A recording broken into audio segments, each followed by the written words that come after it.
इस मंच पर उपस्थित सभी संगठनों के पदाधिकारीगण, सामने बैठे कई संगठनों के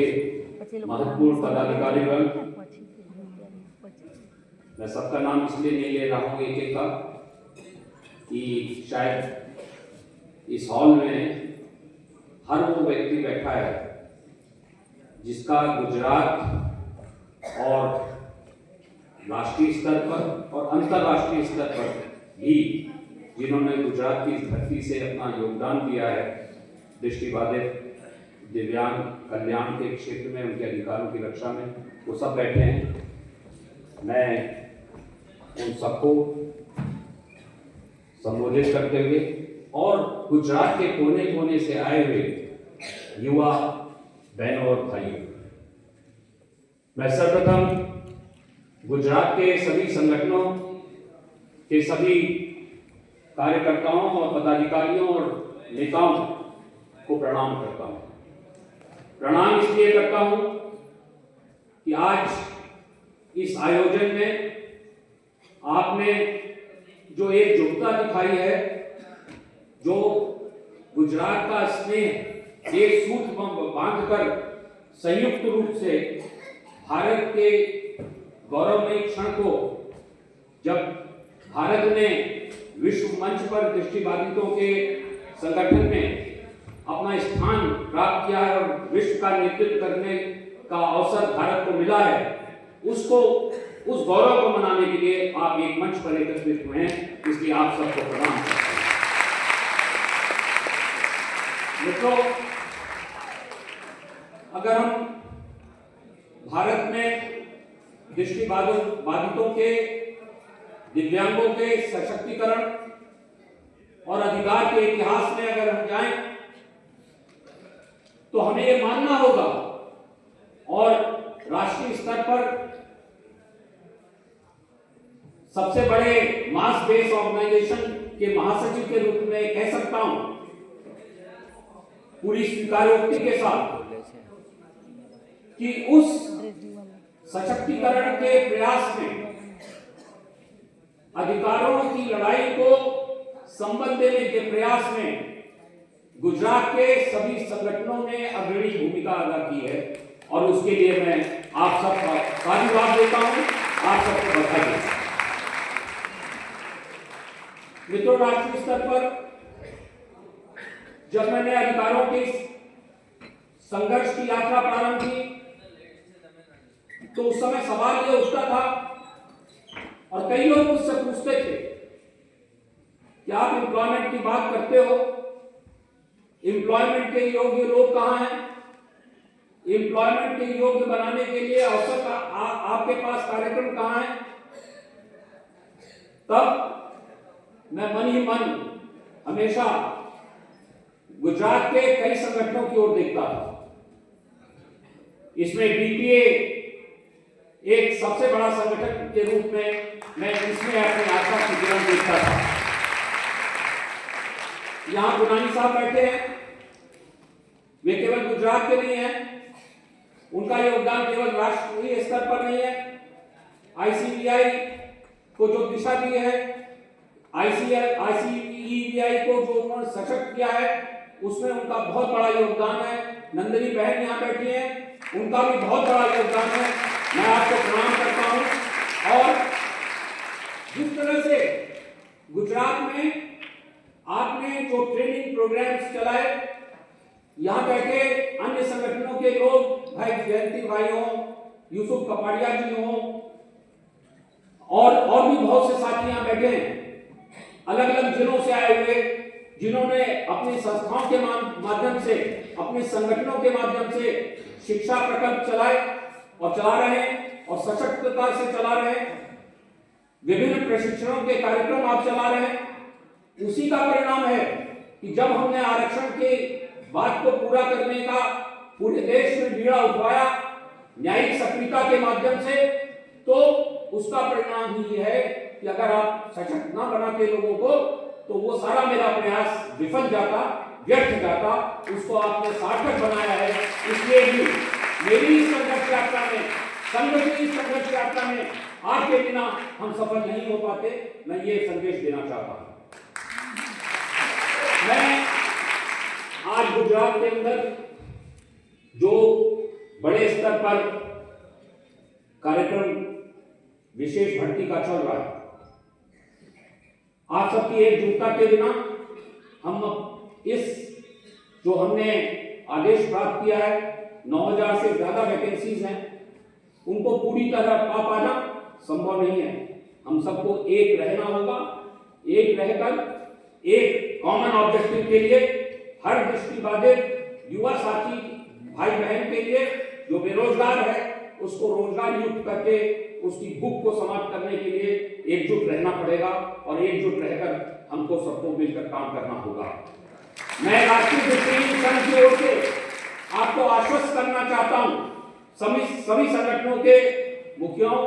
को आश्वस्त करना चाहता हूं, पदाधिकारियों को आश्वस्त करना चाहता हूं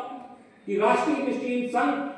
आपके साथ आपके नेतृत्व में भी काम करने को तैयार है, लेकिन हमें एक भी वैकेंसी को समाप्त करने, तो एक भी वैकेंसी को वेट नहीं जाने देना है। यह संकल्प हम सबको इस समारोह के बाहर, इस समारोह से लेकर जाना है और इसको यथार्थ में परिणत करना है।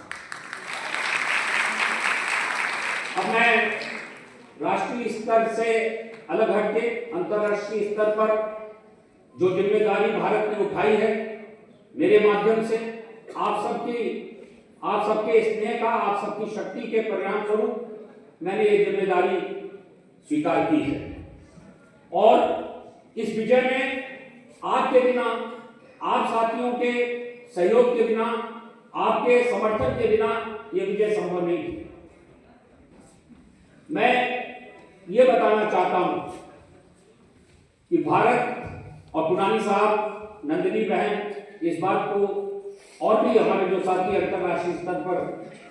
सक्रिय हैं और यहाँ मौजूद हैं,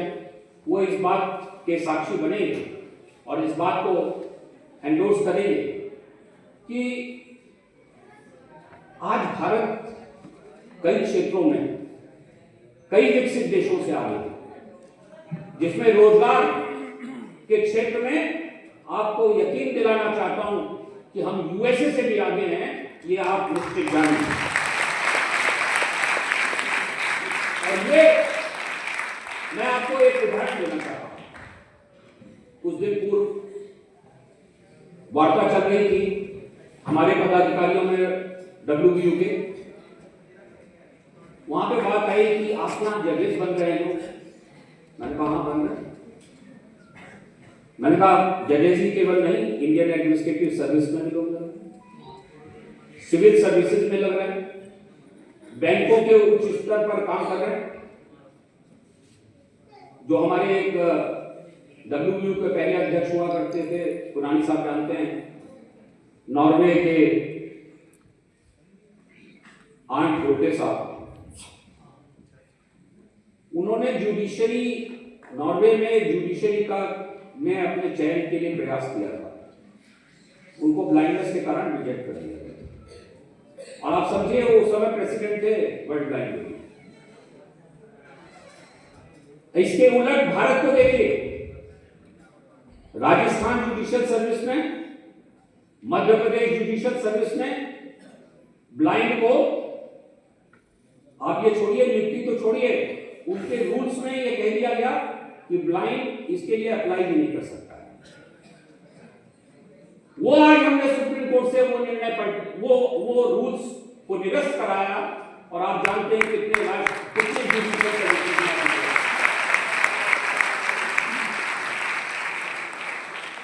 आज आप आइए, बेशक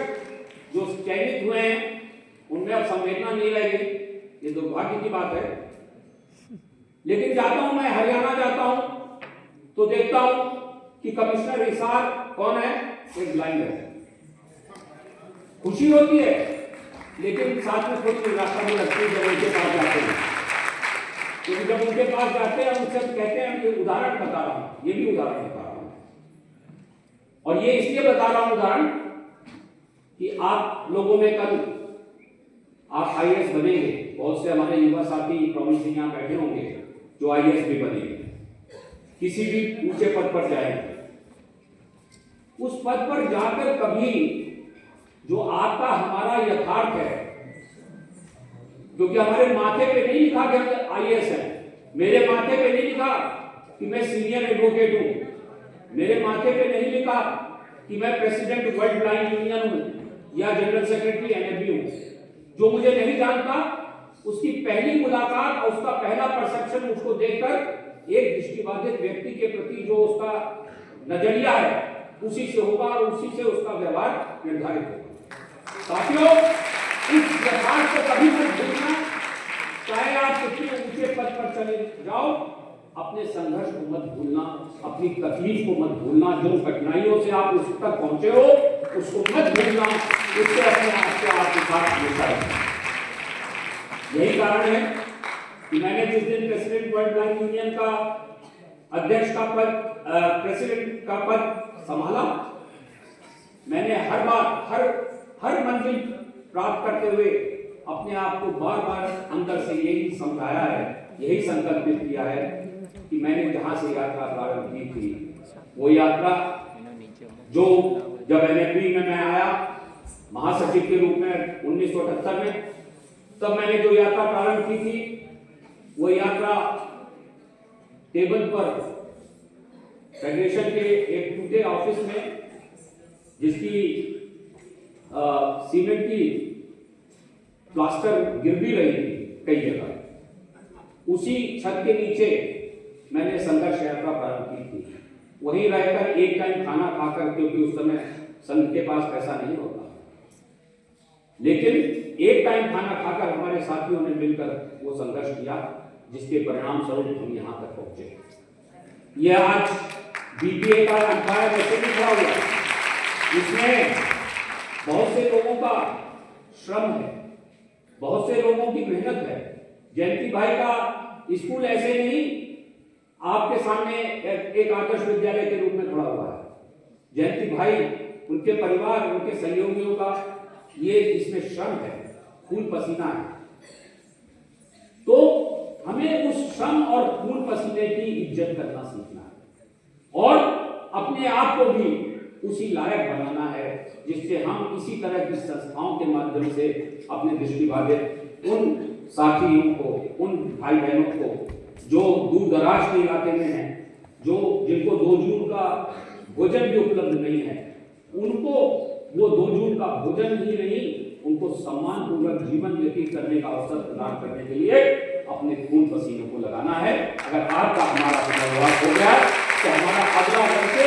अपने साथ सैकड़ों लोगों के पुनर्वास को सुनिश्चित करना होना चाहिए। मैं अंत में आप सबका बहुत आभारी हूँ, सभी संस्थाओं संगठनों का बहुत आभारी हूँ और मैं यह बात कहकर अपनी बात को समाप्त करता हूँ। आइए, भारत ने जो जिम्मेदारी मेरे माध्यम से विश्व मंच पर स्वीकार की है, भारत माता के नाम को आगे बढ़ाएं, WBU को सबसे सशक्त ग्लोबल वॉइस बनाएं और WBU के माध्यम से उन गरीब देशों की भुखमरी को भी और वहां पर भी दृष्टिबाधितों को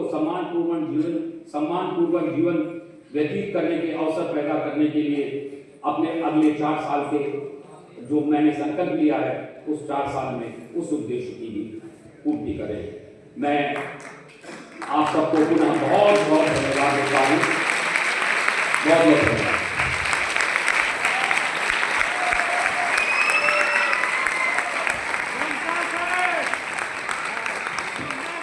Well